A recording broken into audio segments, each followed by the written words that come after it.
So if we can finish up, Doctor. No.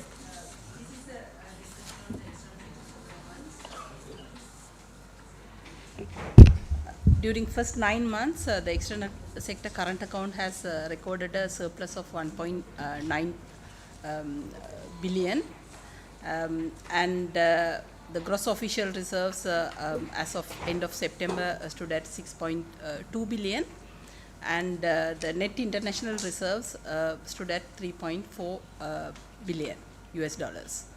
The currency has depreciated by 3.9% thus far during the year, and the central bank has purchased around 1.5 billion from the domestic forex market to build reserves. I have a question on the, if I may. Yeah. I have a question, Doctor, the previous slide. The other one. Yeah, that one. Now, this NIR, can you give us a definition of net international reserves in terms of your central bank's way of looking at it?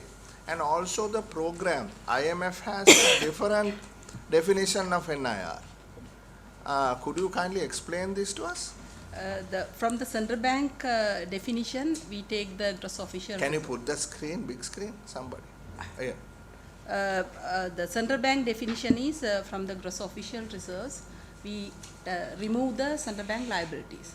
The central bank main liabilities are three main liabilities. One is our previous IMF program outstanding balance. Previous. The current one is for the government. It's not our liability.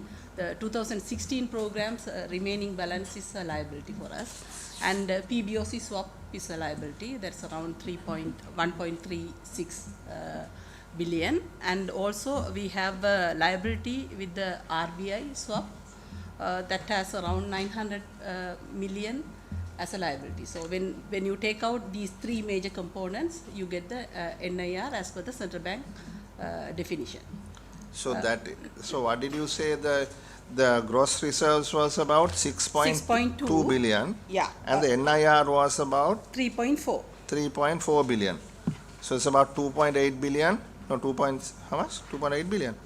2.8 billion is 1.3 billion is your PBOC swap. Yeah. Then you have a India RBI swap, and then you have IMF liability is around 580 million. That's the continuation of 2016 balance payment. So now, Of the 2016 balance yeah, payment. the remaining balance to be paid. how much was the RBI swap? RBI swap current balance is around 880. So 880, and Yeah. the remaining IMF payment was? 580. Okay, right. Then do you have domestic swaps with domestic banks? Yeah, Forex swaps with domestic banks? So that is not taken out? that is not taken up. These for the external liabilities are being taken out. But say you have a swap with HSBC or Stan Chart or something. That is still a central bank liability, is it not? But domestic liability. But domestic liability in Forex. Yeah, in foreign. But you still need Forex. I mean, when we did the restructure, I mean, why didn't we impose any burden on the commercial banks? You said, look, they are holding ISBs. No. So my point being, ISBs these are domestic short-term swaps with less than 1 year maturity. yeah, but RBI swap isn't RBI it swap short is term? longer term That was because it 3 years. converted into 3 years. 3 years. So if it is a domestic long-term swap, We Long don't term have swaps- long term. we don't have long term mainly- swaps. So these are the CDBs. huh? These No, are the swaps. Local CDBs. Local Commercial swap with development the banks. local swap with the bonds commercial in bank. dollar less than 1 year tenure. Yeah. Yeah, less than 1 year. That's what you say. Yeah. So that's a more hot money type of operation. Yeah, so that is even worse, no? Yeah, that's exactly. I mean, what I'm saying is, let's look at here you have basically earned reserves, no, Governor, Yeah. right? I mean, what we had during the previous calamity was we had so much of hot money, like $3.5 billion of hot money, Correct. and we had about $2.8 billion of short-term swaps, which the then governor said, look, we have 6 billion, 7 billion in reserves, which we didn't really have. So the objective here is to ensure that these are stable long-term reserves. Is that correct? Correct. Correct. So if that is the case, if you have even in the domestic market swaps on USD, should not that be removed from your calculation? No, I think we can show separately. Here, this reserve build up through kind of the genuine inflows. That is the difference we have seen last 3 years. The first year, almost 1.8 billion we purchased net basis from the market. Last year, 2.8 billion. This year, so far, 1.4 billion. So that is the key source of reserve build up for last 3 years compared to previous several years. All the years we have been net intervention in the market, not the net absorption. That's a key way of building up resource through current account surpluses that we have been generating last 3 years. On top of that, we also would like to build some of the levels of gross official reserves on the basis of whatever money coming in. So this is another instrument for the banks. For example, banks on liquidity. This is an instrument that we provide to the banks. If they want rupee liquidity, they can enter into a swap with central bank and get the rupee liquidity for their lending purposes in the local market. That is one of the instruments that banks have been using mainly for short-term liquidity purposes. That we can't say no to that. If there's opportunity, I think we should use that to also provide the liquidity to the banking system. That's another instrument in the market for them to use and for us to at least short-term basis build our resource over and above. If you say that cannot be done, basically then we have to do more market intervention to fill that gap. That have other implications. Now, the reason I'm asking this question is twofold. One is, there was or there continues to be sort of a target somewhere of something like 7 billion or 8 billion or something like that on the gross side. That's not a target. That's why that's what I'm saying. That's why I say something floating around. Estimate, yes. Right? Something. It's not a target. It's an estimate. I don't know what you want to call it. Yeah. But there's a number. Right? Now, to what extent do you think it is important, to get to that number? Or given the fact that you have 3.4 net international reserves billion, and you are also positive about 3 billion, I think, according to the IMF's report on your program net international reserve, you seem to be meeting the objectives. Yeah. What is your short-term plan in terms of maintaining these reserves, both at the gross and the net? I think short-term plan is, for example, this short-term liabilities in terms of swaps would be helpful for us to meet short-term obligations of the government debt service payments. For example, if we know next year government debt service payments are, say, for example, 3.5 billion. That's the next 12 months, 3.5 billion debt service payment that we have to provide for exchange. For that, if we can provide 75% out of our permanently stable resource through our interventions, we can provide 100%, that's good.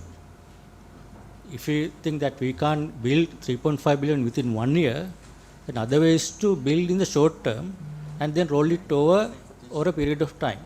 At least we need to have sufficient buffers to meet the debt service obligation of the government.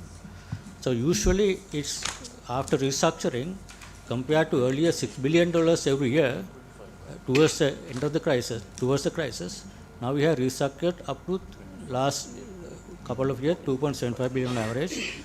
After the restructuring of 2028 onwards, it will be 3.25, 3.5 billion.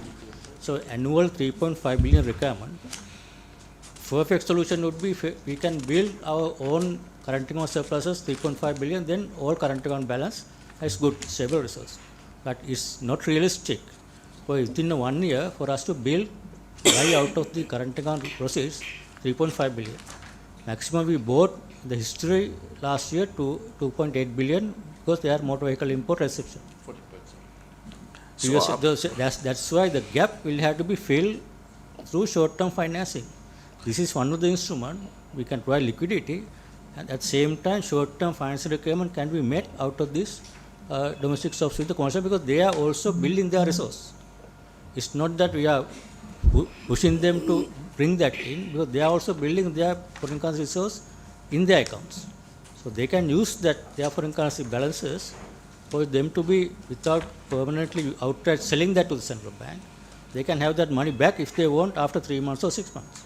That's a strategy they are also basically employing for them to have some kind of a cushion for them. For When the you commercial mention banks. they means the commercial bank. Commercial banks. Yeah.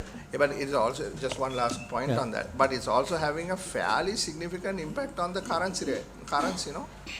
I mean, That the shouldn't currency have an today- impact on the currency. I mean, you are having growth in import, and what we see here is short-term loans are being granted, and we also saw about 1.5 billion dollars worth of LCs being opened to import cars, etc.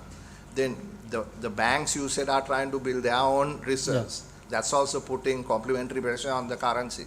Then you are also trying to purchase from the market. That's also putting pressure on the currency. So all that put together, there is some significant erosion in the value of the currency in the last 2-3 months, no? Yeah, obviously, compared to last year, this year demand for still up to first 9 months, current account has still been because the remittances and tourism inflows, although import bill has been going up, on net basis, still until last month, current account has been a surplus. Surplus has been higher than first 9 months of last year. But now we see the pressure building up because of the imports of motor vehicles are now picking up at a faster rate. So we can see next couple of months, if that continues, there will be a more demand for imports and there will be a less current account surplus now. But this is first month, this month, current account became a deficit after long period, after the crisis. That's because of September, October, imports are picking up. The 2 billion imports bill came last month. It's partly because of the motor vehicle imports. As a result, is obviously, if that is happening, we need to let the currency adjust gradually, not volatility. That has to reflect in the currency, that on demand and supply basis. Ravi, just one last one, sorry on this. Are you planning on changing the LTV at all on this? Because that's a regulatory decision that the central bank has That's a to. good point. Macroprudential instrument that we have used once, about 3 months ago, that is one instrument available. I don't think we can discuss whether are we going to use it or not, but you will see if we use it, if that is needed. That is one of the instruments we have to at least restrict the credit going into the market and restrict that usage of that credit to certain products. In terms of LTVs, so gold and motor vehicles, LTVs on housing, gold, there are several categories. There's a macroprudential instrument available. But for the LTVs macroprudential- on vehicles you took it up to 80%, no? No, but It that was won't earlier be the 90-80%, we brought it down. Yeah, and then about took 2 it back months. up. No, No? but what No, we you did took not up increase was that. only for tri-shows. All the others you retracted. Yeah, didn't you? Yeah, No, you 25% Didn't you go from 70 to three-wheelers- 80 from to 60 to 25% 70? tri-show took it to 80%. Went to 50% Yeah. increase, but all the other vehicles from 90%, 80% brought back to 70% You and reduced 60%. it. So there comes Reduced it. credit on that. And now it is less. It's less. Only tri-shows increase. Now, in the process, you mentioned that 1.5 million have been bought from the market. In 2024 September, your reserves are 6.4, and you are now at 6.185. So where has been the deployment of the 1.5 been? Because if your reserves are such, as per the IMF agreement, you have to maintain 7.2 by this year, 9.6 by next year, 14.5 by end. But if you don't achieve that, your outside bondholders and all will feel rather jittery. How does that look at? Where is the employment? Yeah, I think the one clarification, remember, that is not a target. As I said, this is a projection by the IMF. For example, IMF has a projection on inflation 5%, growth is 3.1%, whereas we have our own projections. Yeah, but that Our projections projection are is bent different. on, the paying the loans of 14.5, at least must have 50% to pay now. So that's the reason why it has been looked at that estimation. So that is a bearing impact on what you're going to really pay out. So you can't neglect that also. No, we can't neglect, but we need to continue to build up, but we have a different view on to what extent we need to build our resource. If you look at the last 2 years, they have been having higher estimates for last 2 years, but we have been able to negotiate that we don't need that much of resource. We build at the phase that we can build without disrupting the exchange rate. That they have accepted. That's why they have been revising this path going forward. Even if you look at this year, the next review, they will revise it further downward of the path. That is the communication we are having with the markets. That we have to balance the both sides. I don't think if IMF said that for us to build that amount of money at any cost, we are not going to build that amount of resources. Governor, just one question there. Is there a risk of doing that, Governor, just to clarify?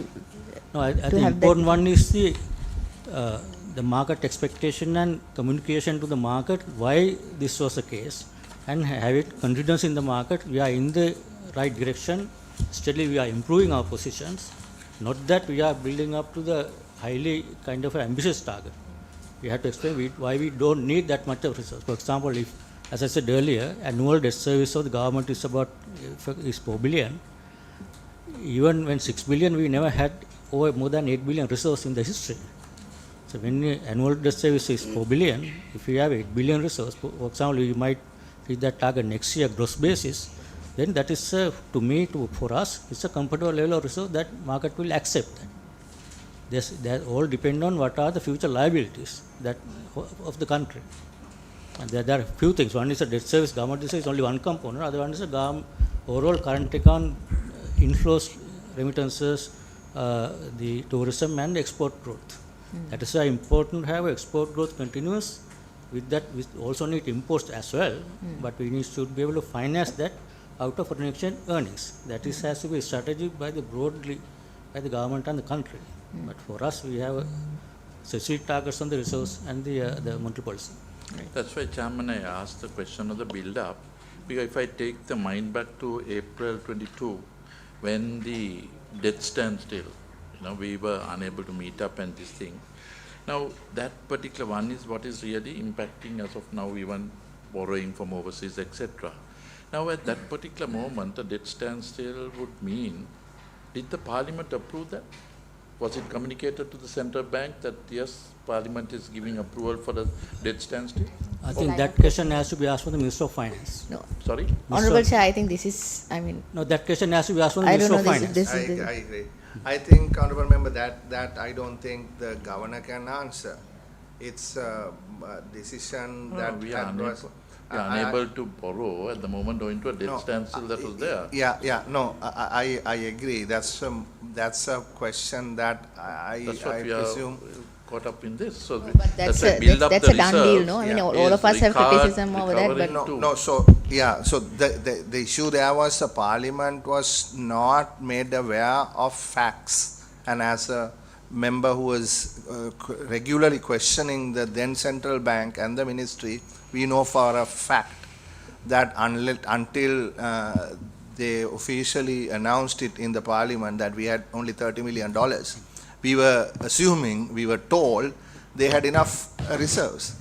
So I don't want to go into that in great detail. This question, I think we should be more future oriented and we should look at the risks in the future, but what is No. the point of discussing this now? The debt standstill happened and now we are in this position. No, so that's why the question earlier as to what the definition is, whether domestic swaps are also part of this or not, and in my professional opinion, I think that also should be taken into consideration, because that is also foreign exchange that would be needed to pay back HSBC or Standard Chartered. I have two questions that referring. will obviously mean for the repayment cycle. Sure. You've got to build up that. Sure. So the thing is, Dr. Jagadivan, the difference in the definition between yours and the IMF. Now, what does IMF's NIR mean? IMF's definition of NIR is a bit complicated. So there is in the staff report, there is a section called Technical Memorandum of Understanding. From the CBSL definition of NIR, we need a lot of adjustments to happen to report this program NIR. So if we talk about the current number, our definition is 3.4. But as per the IMF requirement, by the end of this year, we have to maintain only 448. How much do we have according to them? The requirement is 448. No, how much do, now yours is 3.2 Three billion, no? yeah. According to the IMF definition, Oh. what is that figure? The quarterly numbers are September minus 233. NIR international program resource. NIR for September is minus the 233. And we have to have plus 480 by the end of the year. Yeah. End of the year. So that is, so we need, according to their definition, we need about another $600 million built up in the NIR. Yes. So our 3.2 billion must go up to about 3.8 billion, Something like that. something like that. If Yeah, anything But else at the no, same didn't time, change. we are yet to receive two tranches, right? The Yes, IMF tranche and and the ADB. ADB. Yeah. So obviously it will cover that. Yeah, Yeah. correct. That's So, that's see, expectation. this is what I'm saying, you know, these definitions, we have to be very careful in these definitions because we all may go astray thinking, look, this is not sufficient or this is more than sufficient. So, I think the confusion is on the IMF forecast versus what the IMF requirement is. So IMF's definition of the reserves, I think, is No, different that- from this that is the issue. particular 448 million required is not there in the public. It It's is. published in in the sense, it's not discussed Yeah, yeah, it's not at discussed. large. Because- So Nah. what's get discussed at large Correct. is the 7.2 that is in the forecast. that's the focus. And also the debt sustainability definition also we will have to bring to play. That the ratio that they are looking at is the debt to GDP ratio at the end Yeah, of the correct. day and the debt servicing percentage. So rest of it is a forecast that's been given. Exactly. So I think there's a lot of communication that needs to happen on the sustainability of the country's next few years. Correct. I think Very good. just to give a clarification on the why this NIR definition is different for a purpose. For example, if they give us a net internal reserve target, if we meet that target by having a swaps with the commercial banks or having some other arrangement, that is not considered as a genuine build-up of NIR based on their. That is why they have taken out certain kind of inflows. So short-term government inflows, treasury bills and bonds, and some of the project inflows are taken out, and also domestic swaps also are taken out. Otherwise, it would be easier for us to build that domestic swaps easily are taken using- out in the Yeah, IMF. that's right. So that's why this difference. There's a purpose why they have been taken out Yeah. for the program purposes. Okay, I understand. And my last question on that is, now you said that foreign banks are also, or commercial banks are building up their own reserves. I mean, is there any way for the central bank to regulate what they're doing with those reserves, whether they are lending it domestically, whether they are lending it overseas? Yeah, I think there again, earlier clarification, Mr. Fonseca also highlighted me the domestic swaps with the local commercial banks. When it happens, inflow comes in, it's reserves of the commercial banks moving into central bank. Other way around, if we pay back, it's gone back to the commercial bank reserve. It's a domestic two institutions, central bank versus commercial bank. It's not something going permanently out of the country. That is the first point. It's not. It's not. It's either with the commercial banks or with the central bank. That's the first point. The second point that you raised, this question on the commercial bank build-up of foreign exchange positions. Yes. That is happening because commercial banks have this foreign currency deposit accounts with people who are migrated and people who have come back here. A lot of people are keeping their savings, exporters, the remittances are kept in foreign currency accounts with the banks. That's a deposit liability. That is also increasing last 2-3 years, where remittances are going up, that part also increasing, exporters are also increasing their balances. When they have deposit liabilities in foreign currency, they have to lend or use the asset to prevent the mismatch. Understand. So there are two instruments. One is they usually lend to exporters for their business, trading business. They lend to exporters. They are one instrument.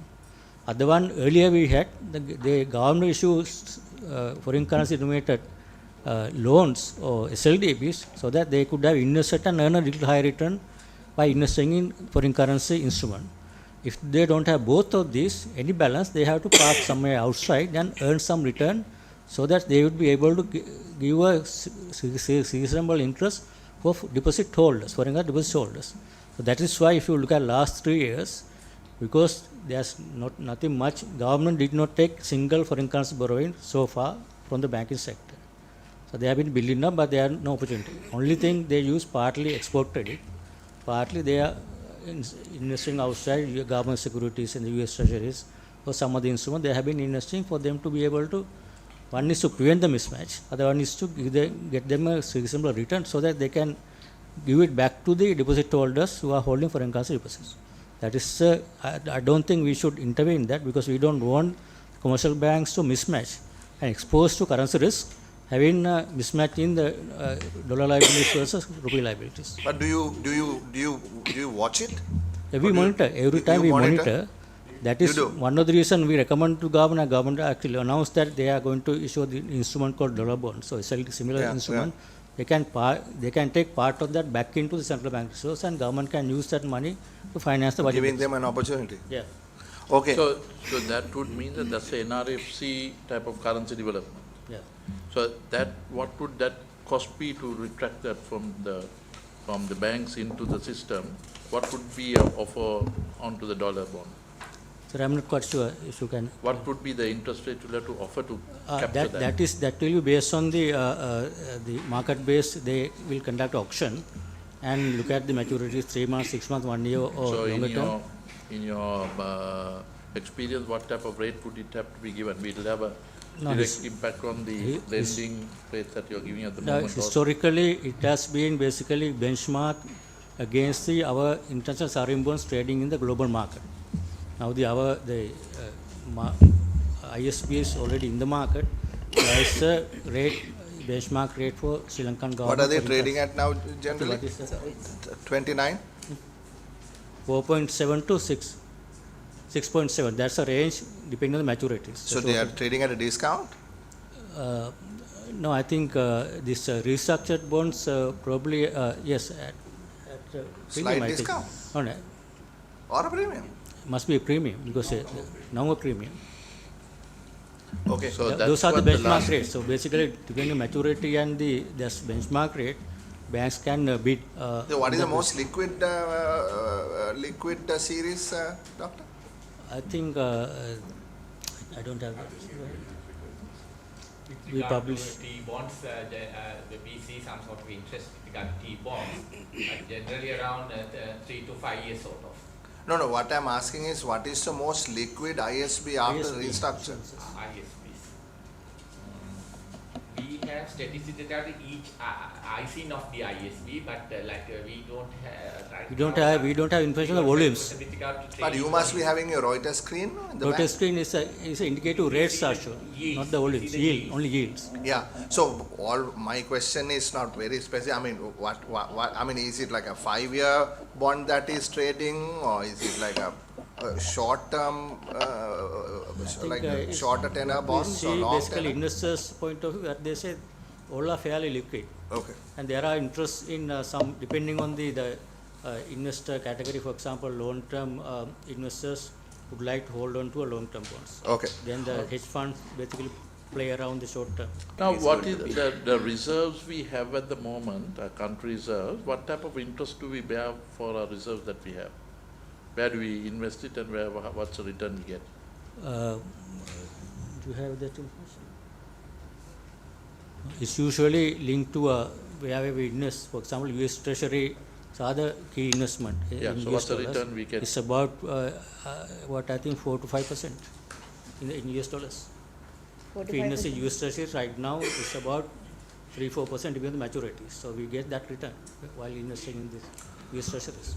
So different tranche because we have the investment, the liquidity tranche, working capital tranche, and also investment tranche.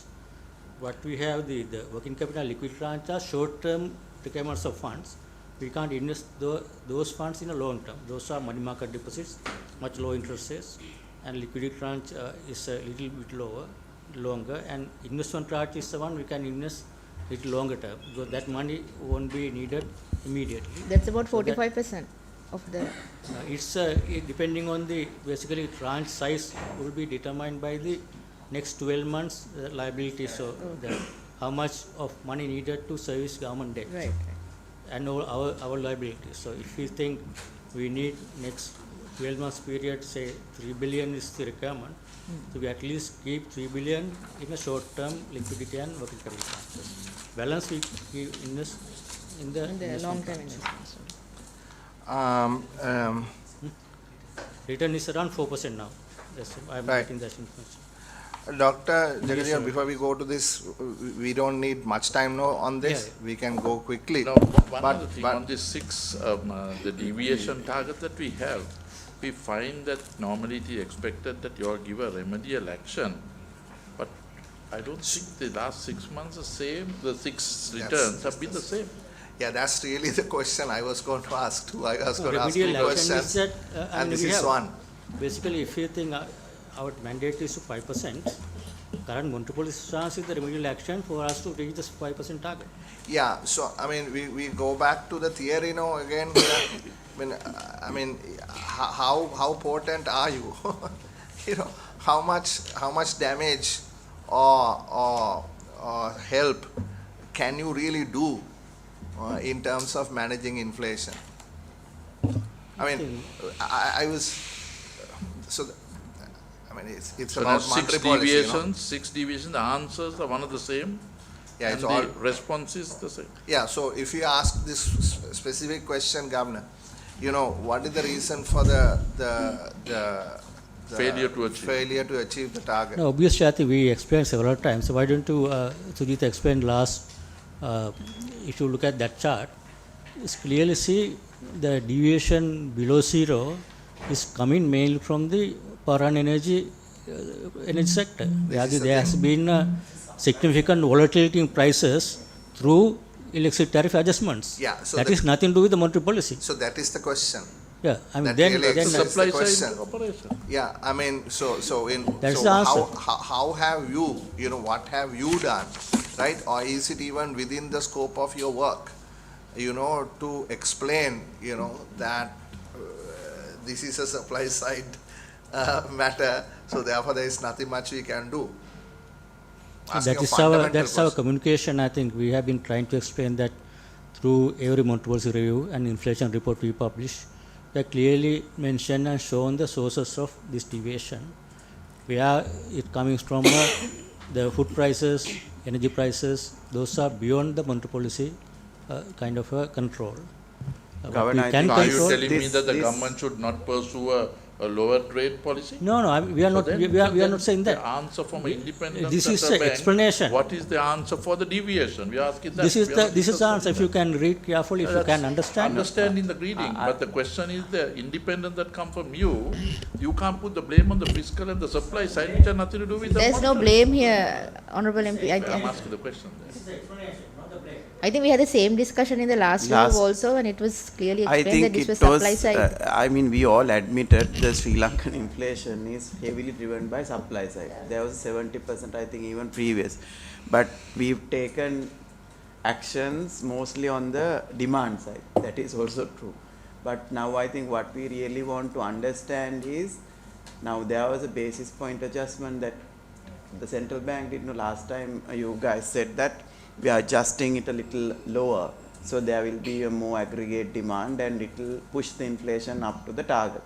So is there any way that we could statistically show that this aggregate demand drove this 2.2%? How much was it pushed Yeah. by 2.2%? Because this chart only talks about the supply side per se, right? So this chart explains the inflation that was derived from food and energy. So the other portion is called other. So in that other, is there a component that was driven by demands? Yeah. Model explain the breakdown of from where it comes from out of these workings. I think we can Because explain as you that. correctly said, the only tool that the central bank now has is the Interest rate. interest rate. There's Correct. no other tool, no, because correct. there's no influence on the growth, there's no Yeah. influence on the fiscal. Actually, Correct. that is only tool, right? Yeah. So then, last time also you explained the expectation is you lower a bit more, there's nothing further that you could do, that you expect within Q2 and another 2 quarters it will come up. It has. It has has Yeah, come it up, has come yes. up. So it Yeah. has come up, but then it's also influenced by supply side. Not necessarily, because if you look at the supply side, the energy price, actually it has worked other way. I think what the MP is asking is how has the policy adjustments, the rate adjustments impacted this? Yeah, I think there are indicators. For example, because of the rate adjustment, that's why you see every month private sector credit growing at very high rates of 200 billion per month, 3 consecutive months. Right. The continuous upward trend in credit expansion is a result of low interest rates. That is how demand is basically pushed into the economy through low interest rates, and that will create more credit in the economy. That creates aggregate demand. That's the first important indicator when you want to see is the growing the credit into the economy. That's where other concern is that if that is too much, that could lead to overheating. That's where we need to monitor closely whether that will lead to more demand for imports, more demand for foreign exchange. That will put pressure on the currency. Yeah. That will again come back as inflation. So that's why this is a delicate balance between closely monitoring the demand side through several indicators, and whether this credit growth is coming out of the public sector contraction. That's good.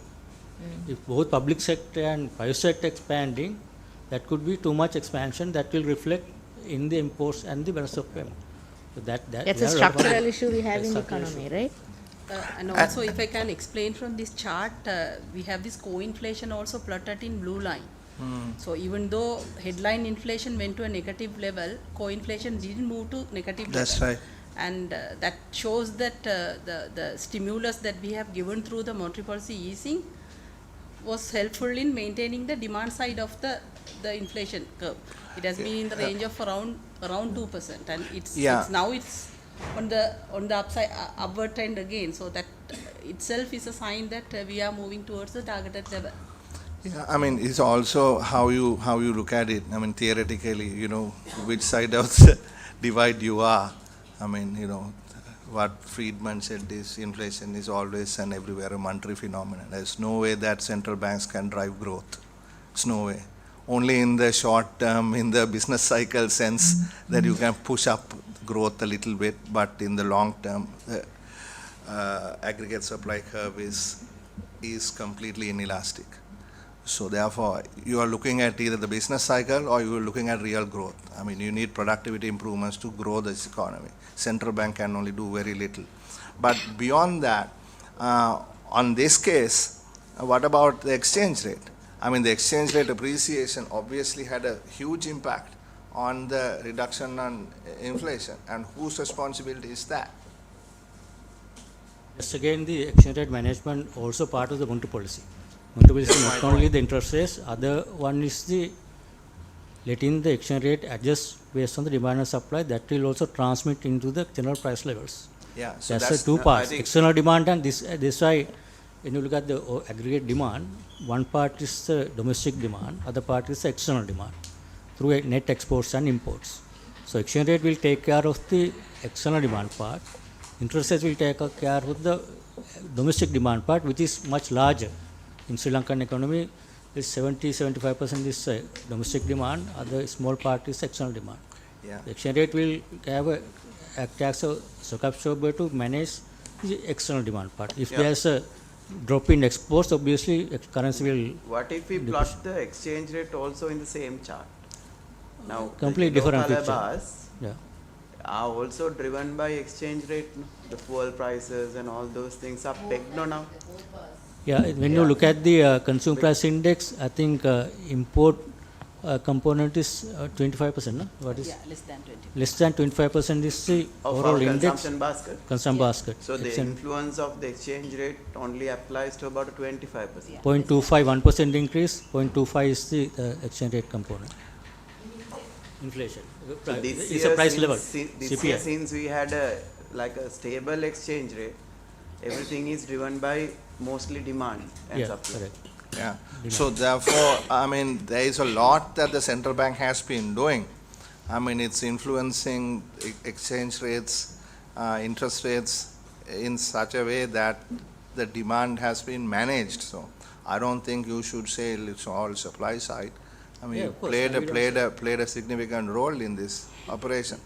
And what is important is actually your R minus G, because you're looking at your debt sustainability at the end of the day. Correct. Because if you're running R that is high and your G is low, looking at that left-hand side, you're going to have some trouble in sustaining our debt. So there's a bunch of other areas also, Honorable Member, that you need to look at, no? Correct. Right. So the last question is, now you have given us a technical paper, Dr. Jagajeevan.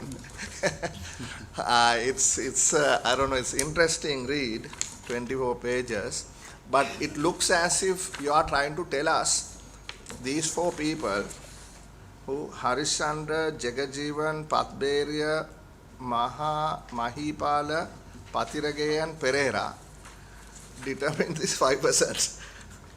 I think if I may explain, when we are going to agree with the government on the inflation target, our research department, they did a research and agreed with the government what is approved target was 5%. So what we have published now, this technical work they have done, published as academic paper. Yes. So anyone to understand the process. Yes. It is not that only those five, they have been the authors of this work, and also that has been used for policy purposes. No. I mean, let's give credit where credit is due. I mean, it's good that you all are finally publishing this so everybody can read and understand why you are at 5. Because this is a question that we kept asking. Why is it 5? Why is it not 7? Why is it not 3? Now you've given us some data, which is good, which is great. Now the question, however, that arises from this is, if you look at some of these other comparisons, even everybody is less than us. They started, I mean, when you say everybody in this chart, table number 1, Chile, Georgia, India, Indonesia, Philippines, Thailand, Brazil, your developing countries. They started higher. Some even started at 8%, Correct. but they've gone down to 3%. Correct. Right? We seem to be the only country outside of Mongolia that is at 5%. Right? Now, I assume that you all were looking at this quarterly data set starting from 2009 monthly data set, whatever. And given the post-war inflation management, you probably thought 5% is a good number and you justified it.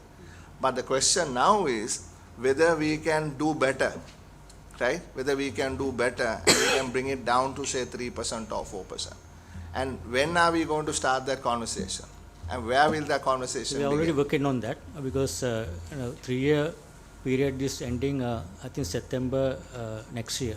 2026 is the period we can understand MOU with the government, Ministry of Finance and Central Bank. So then we have to review that by next September, I think. So we are now working on that, doing some base. This is a base research, but as you said, we have to look at, for example, this is the first regime of the inflation target regime, first 3 years, is that we agreed to 5%. And question is that are we going to reduce it within the 3 years? So a lot of countries, they have basically waited until we stabilize and then gradually going down to a stable path.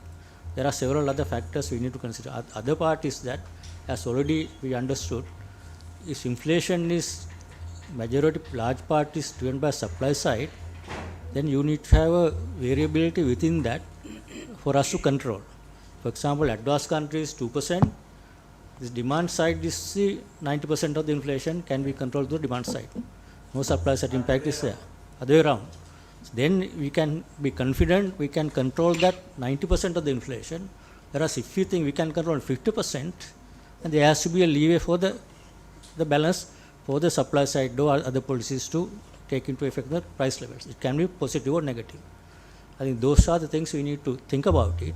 And obviously, in my personal view, we should be gradually reducing the target towards when we develop the economy, when we have much more control on the CPI basket, and we have much more efficient monetary transition mechanism, and more financial intermediate process is much more stronger in terms of monetary effectiveness, then we should be bringing down the inflation from our level of development 5% to say 4%, 3% over a period of time. But that can be done within a short period. I'm not quite sure that that's a research needs to be done. I think, one thing, if it's up to the government, it's the authority of the government, or central bank is the mandate. Government can tell us, okay, is mandate government. So in consultation with us, we can explain the decision of the executive or the cabinet or the Minister of Finance. If they say we want 10% inflation, we can deliver 10% inflation. If they say 2%, we can deliver 2% also. Yeah. But for us to deliver 2% now, knowing that it's going to 5% next year, already 5% inflation is set for next 9 months. And for us to bring it 2%, we have to increase interest rates now. Right now, we have to increase to tighten monetary policy conditions. Otherwise, we can't bring it down to 2% in next 12 months. These are the implications. One will need to be taken into consideration when decision is made. What is the appropriate level of inflation for the medium to long term? It's not immediate short term. Also, inflation is something that you can't bring it down 3 months, 6 months, or 9 months. It's a process we should take decision now. Full impact will be 12 to 18 months. Think about that process also. Okay.